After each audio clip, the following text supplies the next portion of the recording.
Olá, você é nosso convidado para acompanhar a partir de agora uma conversa sobre as questões da segurança pública no Brasil. E quem conversa conosco sobre o assunto é o senador Sérgio Souza, ele que faz parte de uma comissão dedicada a estudar fontes de financiamento para a segurança pública. Senador, muito obrigada pela sua presença aqui no nosso programa. Essa comissão começa a funcionar agora, nesse mês de outubro, aqui no Senado Federal, não é isso? Nós tivemos a primeira reunião, onde foi apresentado pelo relator-geral, o senador Pedro Taques, uma proposta de trabalho, um plano de trabalho. Foi dividido em alguns temas que serão constituídos sub-relatorias. Eu devo ser o sub-relator de algum desses temas, vamos definir isso até a próxima semana. E já definindo um calendário para, até o início de dezembro, nós realizarmos uma série de audiências públicas e apresentarmos esses relatórios setoriais, que serão consolidados em um único relatório pelo relator geral, e até o final do ano apresentaria uma proposição legislativa, tanto para financiamento da segurança pública, mas também soluções para a segurança pública ao nível de que a população tenha um pouco mais de sensação de segurança, né? E também de punibilidade, né? Nós temos que separar isso. Temos outras comissões que tratam do Código Penal e também a comissão que trata da Lei de Execuções. A ideia é tratarmos mais para darmos uma solução para a segurança pública num prazo curto e aprovarmos isso até o final do ano no Senado. Porque os dados no Brasil são realmente alarmantes. O mapa da violência de 2011, por exemplo, indica o Brasil como o 6º país mais violento no mundo. E o senador também traz dados que chamam a atenção em relação a esse problema, né, senador? Olha, nós temos uma taxa de homicídios no Brasil muito alta. Nós ultrapassamos a casa dos 25, estamos mais ou menos em 26 mortes violentas no Brasil a cada 100 mil habitantes.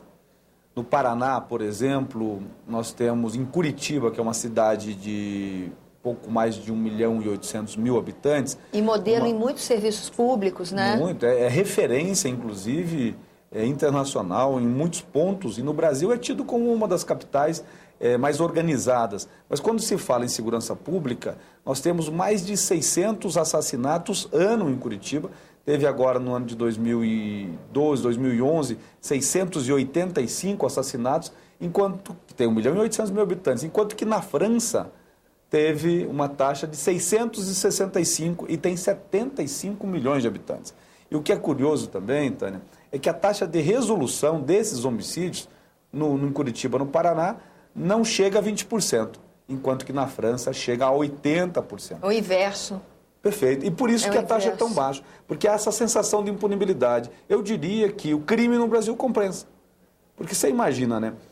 Os dados dão conta de que 80% dos inquéritos instaurados não são concluídos. Não viram processo. E aqueles que viram, a metade tão somente são condenados. Então, há uma precariedade, inclusive, não só na parte de opressão, do ostensivo, mas principalmente na questão investigatória e na formação do inquérito. Porque se você não tem a sensação de punibilidade, a sensação do bandido é de que o crime vale a pena. Se somente de cada 5 homicídios, um único é resolvido. Então, a primeira iniciativa seria preparar e equipar melhor a nossa polícia. Já seria uma primeira possibilidade. Tudo bem que ainda não começamos nem com as audiências públicas, né? Mas com um dado como esse que o senhor traz... Na verdade, eu acho que tem várias reformas que têm que ser feitas no âmbito da segurança pública. Primeiro, nós temos que rever as carreiras das polícias. Temos tramitando no Congresso, inclusive, propostas de unificação das polícias, propostas de nivelação de salários das polícias. Nós temos que valorizar o policial, inclusive para eliminarmos aquele que é o bandido que está dentro da polícia. E temos muitos casos desses em que a própria polícia, e nós vemos os desligamentos e os processos no dia a dia, na imprensa nacional, onde grupos de policiais, sejam civis ou militares, estão envolvidos com o bandido. Então, esse ainda é mais bandido do que o próprio bandido. Mas a pressão do crime organizado é muito grande, né, senador? Verdade, é um dinheiro muito maior do que remunera o policial e é uma atividade de risco muito alta. E em alguns estados, o policial ele tem que buscar um segundo emprego. E buscar o segundo emprego, às vezes, acaba se envolvendo com atividades ilícitas que vêm a facilitar o crime. Então, quando se fala em segurança pública, são vários os momentos. O financiamento, sim, das estruturas de segurança pública, seja das carreiras de polícia, do aprimoramento, do aprimoramento da polícia, mas também do reequipamento da polícia com viaturas, com polícia técnica, né? Por exemplo, nós perdemos aqui no Congresso Nacional a questão dos papiloscopistas, né? São essenciais à atividade investigatória, sabe? São pessoas que vão lá cuidar do detalhe do crime. Nós estamos acostumados a ver em filmes, por exemplo, vai lá, os filmes americanos, né? Aqueles cidadãos e olhar a parte da digital, pegar os elementos, as provas físicas. Aqui no Brasil, não. Quando chega alguém lá na cena do crime, já não está nem o corpo mais no mesmo lugar. Já né? levaram embora, já aconteceu tudo. Então temos que dar uma solução muito para isso, né? E dar à população brasileira uma sensação de punibilidade. Eu acho que isso é uma forma de repressão ao crime.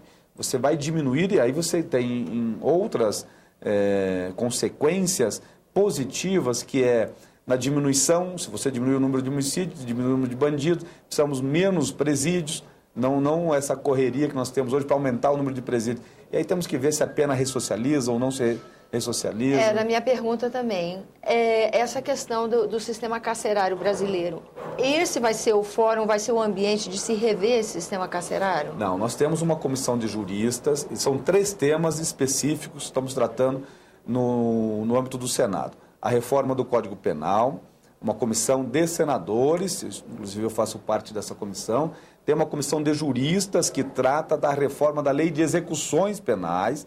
Esse é o cenário adequado para você discutir a questão da ressocialização.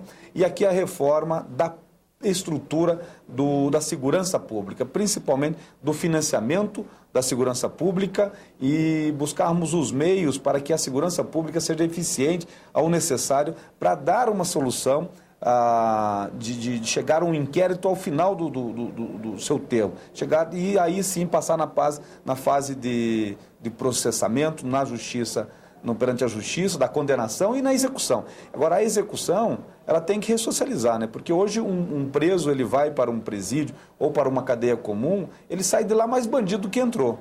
Então, nós temos que rever. Eu defendo, por exemplo, a figura de presídios indústrias, onde o cidadão, o preso, ele tem que pagar aquilo que a sociedade está pagando. Porque ele custa para a sociedade 2 vezes. Quando ele comete o crime para a sociedade e quando a sociedade tem que pagar para mantê-lo preso.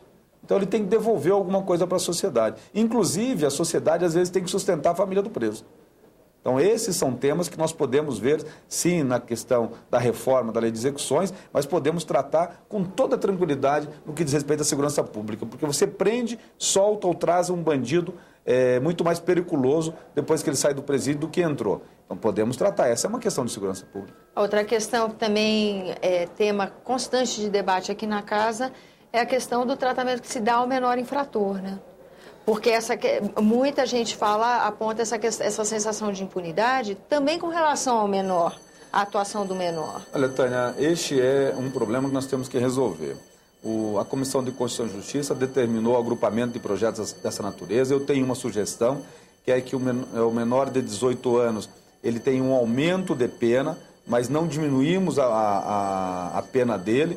Ele passa a cumprir um estabelecimento adequado à sua idade, e temos que fazer esses estabelecimentos adequados, porque assim prevê o Estatuto da Criança e do Adolescente, e a partir dos 18 anos ele vai para o presídio comum. Se ele cometer um crime grave, ele é reincidente, ele tem que ser punido, porque a sensação da impunibilidade faz que o próprio bandido ou organização criminosa utilize o menor para o cometimento de crime. Então esta é uma ação que nós temos que fazer, nós, sociedade brasileira, e especialmente o Congresso Nacional, em defesa do menor. Ou seja, se nós aplicarmos uma pena maior ao menor, o bandido vai deixar de utilizá-lo. Vai usar um outro que é o maior, que já tem experiência, não vai pegar o menor, que é o inexperiente, e o menor vai deixar de se corromper na criminalidade. E ele vai ter medo também, né? A partir do momento que tem uma pena maior, ele tem um pouco de receio. E sabendo que não apaga a sua ficha com 18 anos, né, que é o que acontece hoje, ele sabe que ele vai ir para a cadeia normal depois dos 18 anos, ele acaba tendo um pouco de receio. Eu acho que nós temos e precisamos dar, e eu gostaria muito que este ano o Senado desse uma resposta à sociedade do ponto de vista do Código Penal, da Lei de Execuções Penais, da questão da menoridade penal, maioridade penal e essa questão de segurança pública. É possível fazer isso. Senador, muito obrigado pela sua presença no nosso programa. Obrigado. A você que nos acompanha, muito obrigada pela atenção. Esse é o programa Argumento, eu sou Tânia Horman e você pode participar do nosso trabalho enviando críticas ou sugestões para 0800 61 2211, ligação gratuita, ou acessando www.senado.leg.br/TV. Até a próxima.